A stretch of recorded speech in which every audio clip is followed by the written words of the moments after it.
Hi, welcome back to You Group Progress. I'm Jarret, And I'm Laura. and today we're going to talk to you about self-care, something which is very, very, very important, but very, very hard to describe in literal terms. So we're going to give it our best shot.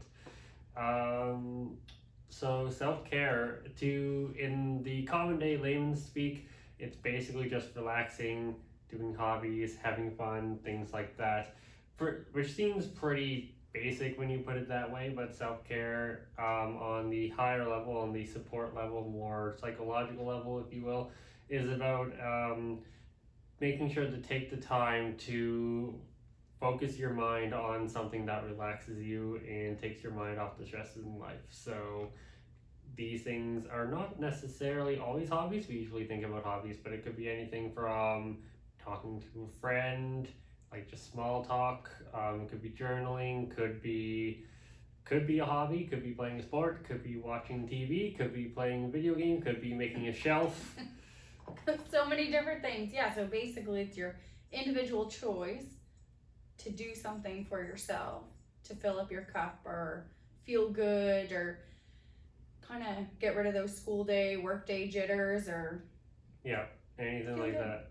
Feel good stuff. Yeah, because the thing is, like, when you don't do self-care, slowly but surely your stress adds up and then you explode because you're stuck inside in the middle of a pandemic with nothing to do and no one to talk to, and suddenly the government's telling you you're not allowed to do anything and you just want to jump through the nearest window.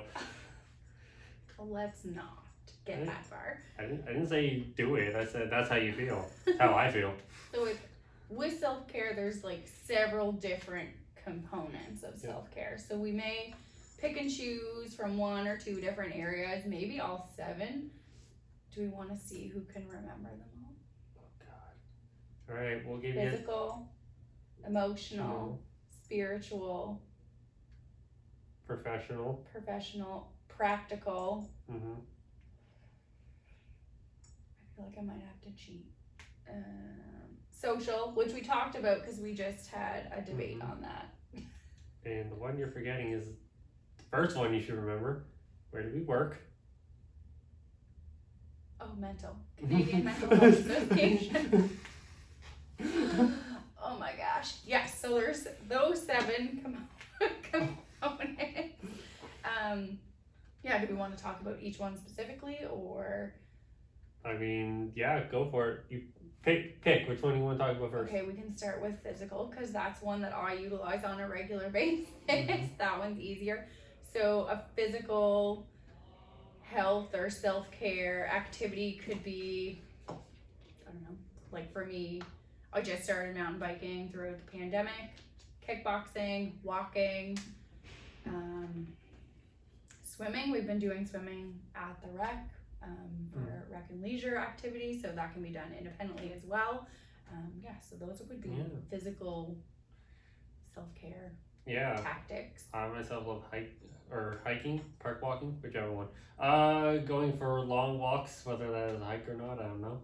But a little bit of light cardio, and during 2020 I was doing a lot of home exercises and stuff like that. I kind of fell out of it, and having this conversation I should get back into it.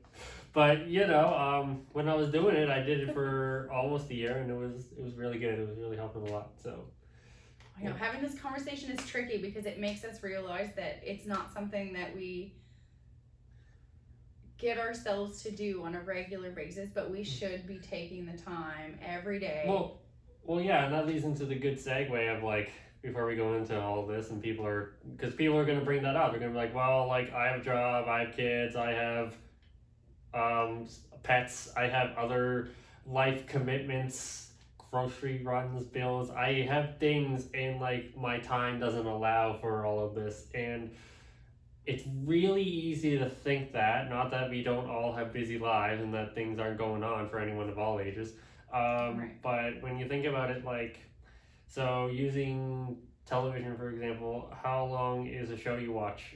The shortest show usually is about 20-30 minutes. Like Netflix, there's no commercials. So let's say 20 minutes. I mean, not that TV sometimes is bad, but like, what else could you do with that 20 minutes? Those home exercises I mentioned, I did in 15-20 minutes. It was just like push-ups, sit-ups, and squats. Right. Even taking the time for like the practical self-care things. So that can include like getting up, showering. Yep. Having that moment with your coffee in the morning or tea, or just making sure you have a breakfast before you leave your home. Yeah, just having those practical parts of your day, like checklist, to-do list, that's part of that self-care too. Yep. And yeah, recognizing what self-care is and the importance behind it, right? Like if you need that shower or bath to get motivated, yeah, try and do that every day. Exactly. And always remember, like 10 minutes doesn't seem like a lot of time until you find something to do with it, right? You can do a lot with 10 minutes. I mean, if we slide into spiritual, meditation is a form of spiritual self-care. Right. And so when we say spiritual, it's not the best word necessarily, because spiritual sounds very religious. So you don't have to be a religious person. You can be atheist or agnostic or anything like that. And right. So spiritual health would be more about like your own vision. Yeah, your vision, your goals, your sense of self, your sense of connection, like your self-esteem. Your self-esteem. Self-esteem, like again, back to like filling that cup, like volunteering for an organization near and dear to your heart. Those types of things fill that aspect of self-care, that spirituality. Yeah. But the reason why it's considered spiritual is because for a long time, religion was the way that self-care, and it still is for some people, but like it used to be the way for people to get that sense of self-care, which would be going to church, doing your holiday family get-togethers, which, I mean, Thanksgiving just happened at the time of this recording, so hopefully everyone got to fill themselves with lots of turkey or ham. I prefer ham. Food of choice. But yeah, so things like that. But now it could be, for me, for example, not so much with COVID because COVID's smelly, but it used to be board games with friends. Having people come over and play board games, or going to their place and doing the same thing. Video games online now, which is not quite the same, but for me it's still pretty good. It's pretty enjoyable.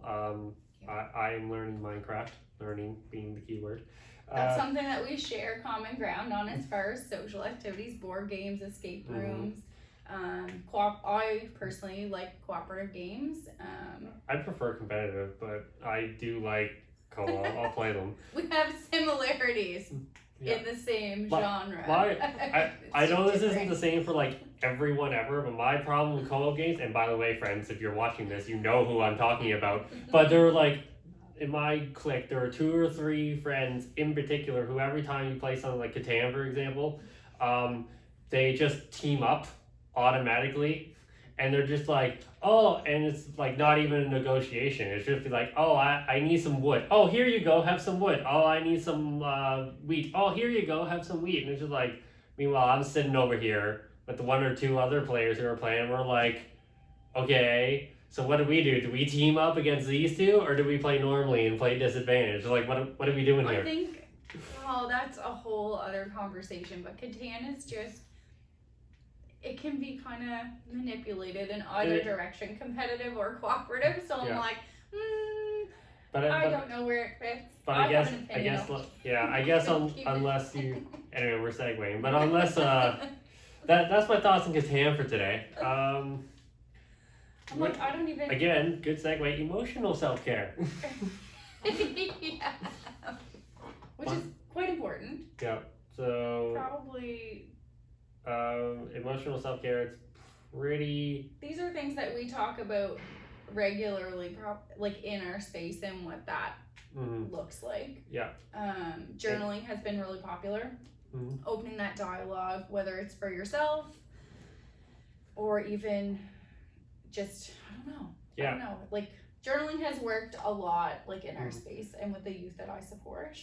And again, like it doesn't mean you have to cry every week or, I don't know, punch a pillow or anything like that. What emotional self-care and well-being translates to is basically being able to feel safe and capable to express your feelings as you need to feel them. So hopefully you're feeling happy a lot and you're able to express that a lot. But I mean, if you've ever seen Inside Out, even joy can be a problem sometimes. So if you haven't watched that movie, watch it. Watch it soon. really good for self-care. But yeah, so that's basically, it's about being able to express any emotions you're having and being able to stay at an emotional baseline, which is happy or at least content. You know, having like good to okay days on a regular basis. Right, and recognize when you're not. Yep. And knowing that that's okay. Yep. And just finding, the proper channels for that too, right? Mm-hmm. I think that that's important. Yep. Yeah, Inside Out, I feel like mentioning that is foreshadowing for weeks to come. Man, it's foreshadowing me too then. Oh, Jared. I'm like, I don't know. So I think we touched on all of the areas. Yeah, we didn't officially list them though. Professional. That's a big one for folks that are working. What that looks like, setting appropriate boundaries at work. I think that's tricky, or turning your phones off after you're done. Things like that. Not like in our profession, we especially have to do that because of the clients we work with and what we do. But it's important for anything, even if you work at, I don't know, a warehouse, for example, and you might be on call sometimes where you have to keep your phone on in some jobs, but there might be times where you're not on call or you don't have to be available. And it's good to remind yourself you don't have to take that shift or you don't have to answer that call. And this is especially important for like higher up. So once again, the management, because when you get into management, I mean, we're not in management right now, but Laura was at one point. I was at one point, not here, but I'm sure you can attest to this. Like when you're management, like the employees always got 99 problems, and they're going to you with them. There's always questions, and just having that ability to say, "This is my time," even if it's for a half an hour. Start small, and you can work your way up to being like, you know what, this is my evening, and there's someone else that can do this role, and that kind of attests to like that. Almost spiritual health too, just to give yourself a break from your phone and the computer and any emails. Emails are tricky. They can come whenever. So just give yourself a break from that to have the space. So I mean, there's only three. Social just dabbles over all of this, being able to have connections with. Some people only need one person. As long as you have one person you feel like you can talk to and have fun with, and sometimes it all matters. Other people need more. Some people need a few people. That's about figuring out what kind of social network works for you, and everyone's social network's going to look a little different. That one's been hard on people during COVID. I mean, that's just how it is. Hopefully there is light at the end of the tunnel now. I think I see it. I think we all see it. Fingers crossed. We've adapted a little bit. Yeah. But otherwise, the two left are practical. So practical is another one that's been hit hard with COVID.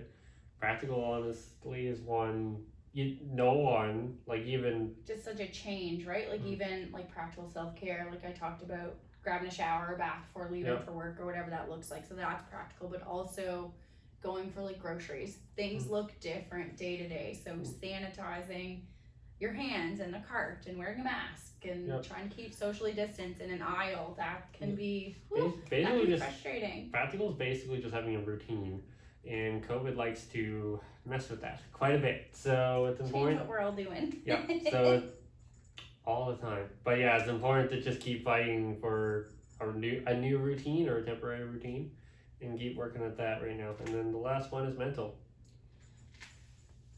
Right. And I'm bad at this one. I'm like, again, where do we work, Laura? I know. So just giving yourself this space. Podcast. Listen to a podcast. Read a book.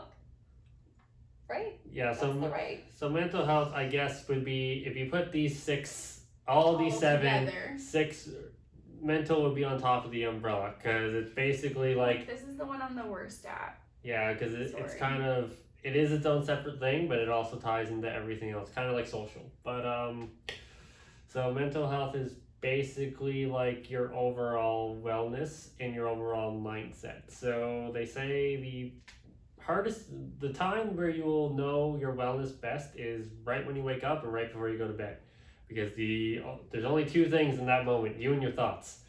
And the thoughts you start and end with are usually the thoughts that are sticking with you in the back of your mind. I know, like, I was trying to do a little bit of digging, like use specific mental health strategies for self-care, mental specific, what does that look like? And one of the things that I came across was, especially with technology, is compiling like those funny videos, whether it's like a bunch of funny cat videos or right now someone close to me is really interested in seeing what like hippopotamuses can eat. So that's like a watermelon or a pumpkin, and just seeing what different zoos are doing. So like just compiling those videos and like popping that on if you need like that happy stimulation or like a good laugh. Yeah, laughter is really good for mental health. I feel like I've seen an awful lot of watermelon crunching, which sounds strange, but like just having that hippo like get a hold of the watermelon, I'm like, that's really cool. Thanks, YouTube. I like watching little kitty memes and kitty videos, watching them do stuff. I try showing them to my cat sometimes. He's not interested usually. One time he was, 'cause the cat was meowing really loud, and he was like, hey Dad, is there a cat in here? But like the rest of the time he doesn't care. You and... Yeah, that and video game collections. I like following video game collections because I have a very small collection, and I like seeing big collections and remembering how far I have to go before my collection gets really good too. Yeah, it's a weird thing. Can't explain it unless you're a collector. If you're a collector, you get it. But yeah, so but mental health is kind of like, so it's more than any other, except for maybe social, but more than any other for the most part, it's dependent on the other ones being good. So like if you start to notice you're having negative thoughts, they're usually because one of these other 6 are not going too well. Yep. So I mean, if you're feeling sick, for example, and you have a tummy ache or cold or COVID, if you're waiting on a COVID test and you're just like, oh my God, do I have COVID? Oh my God. Mental health's probably sliding because you're worried about your physical health. Yep. Or if a relationship ends, something everyone of all ages can relate to. If your relationship ends, again, you're going to have some negative thoughts usually. Going to be like sad and depressed because your relationship is ending. But on the flip side, if you're starting a new relationship, it's usually awesome. You're usually like super happy, super excited. You want to tell everyone, you want to do all the things, and then suddenly like all these things are rising up and your mental health rises up with it. So good way to show like everything is being connected. I kind of want to segue us a little bit, but like what have you been doing? What did you do in the last week for your self-care? Oh, well, I'm going to show these little Metroid Dread pins for the video game I've been playing. You took things to work to show. Yeah. Well, they were in my pocket. I forgot to leave them at home, but it worked. You planned this. No, if you really want to know, I planned to put it on my shirt, and I couldn't get it out of the thing. The frustration. Right? Anyway, I've been playing that. I'm a huge Metroid fan.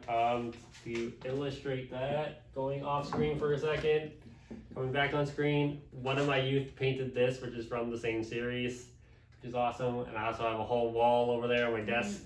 I'm not going to move the camera for that. You'll have to use your imagination. But yeah, so I have a big collection of those games in particular, and new one just came out Friday, so I've been doing a lot of that. I've also been working. He doesn't know it yet. Well, if you're watching this, you know now. So I'm working on, I have a friend who's getting into streaming, and I'm working on a Discord server for them so that when they start getting big, they have somewhere to put people and message and stuff. So I'm slowly picking away at that. And then I got another project, which I will not put on the internet yet because that one's just for me, but I am working on something for fun that hopefully I can start sharing with everyone soon. Been like very productive in the last week. I'm like, woo, go Jarret. Thanks. Yeah, so are you gonna ask me the same question, or do you just want me to respond? I can ask you, what are you doing for your self-care, Laura? Oliver, sorry, I just had to like get you a little. So yeah, it's Thanksgiving, just getting ready for the holidays and what that looks like. We're very fortunate that we're able to have lots of food as far as vegetables. Anyways, I have kids and they're vegetable fiends, which is fantastic. So I spent a little bit of time peeling and prepping all of that, and then shout out to the family for making a second meal for us, which was incredible. Which last year I don't think we were able to do with COVID. So this year we were able to keep our numbers small and stay distant. So that was really nice. Currently planning a murder mystery night. So all things considering, we're gonna keep it small numbers because we're gonna have to, but things are looking good for that. We made the decision to do that, and well, I kind of pushed for it a little. It's a lot of work. It's a little bit more work than I thought, but yeah, lots of reading and that kind of thing, and something separate from everything. Mm-hmm. I'm like, you're gonna ask me a question. Yeah, am I the murderer? No. Why? No, we don't know who the murderer is. It's actually a random draw. So like it's based, like we won't know who the murderer is until the game actually starts unfolding. But so I'm hoping it's something we can take in for staff training or that'd be fun. A little party. I mean, I probably won't be there, but you just slap my name in there anyway. It seems appropriate. I just want to be that character. Yeah. I'm not really sure what else I've been doing. A little bit of mountain biking on a new pump track in the town or community I'm from. Tried that out over the weekend. That was good. I came back with all of my limbs intact, thankfully, after just one wipeout, so that's good. Mm-hmm. But yeah, a little bit of physical self-care and filled the tummy with some food. Yeah, that's pretty much it. I need to work on some sleep. There's lots of things that we all have to work on. I share with Jared often different things. Yeah. And he's probably like, oh, not again. Yeah. The list grows. I feel like I'm a doctor some days. I'm not, It's to not reiterate. that bad. I think I say that every time we're on camera. It's really not that bad. It's good. But yeah, so. I don't know what other. I should have made a better cheat sheet. I'm just going to take a look and see what we're missing on here. Imagine needing a cheat sheet. Oh, yeah. Something I really wanted to say, like self-care is not a reward. That's not something you should be like, hey, I deserve this. It's something just to do. Mm-hmm. And like that was something that I highlighted on my sheet over there. It's not, well, I got this, and this done. I deserve this, or I should do this. It's something that is part of your routine, and you owe it to yourself not to have that as something. It's not currency. Your self-care isn't a currency. Yeah. And I know something I want to say is like, depending on the work you're doing, your work should not be your self-care.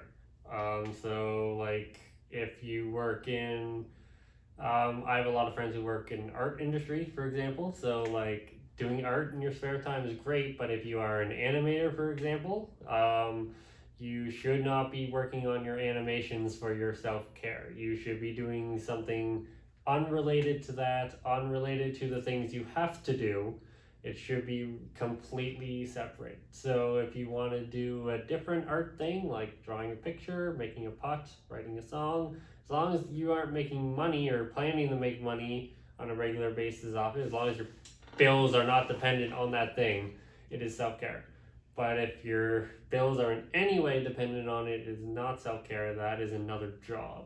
And that's going to add stress because you're going to feel like you have to get it done for A, B, and C. So I think that's a fine line. People and like a lot of hobbies start, or a lot of jobs start as hobbies, and that's fine. Like a lot of artists, again using the same analogy, like they don't just go to art school. They start sketching when they're young and do it their whole life, and at some point it becomes the bill thing. But it's always good to remember that like self-care can change and evolve. So what you do today for self-care may not be what you do a year from now, right?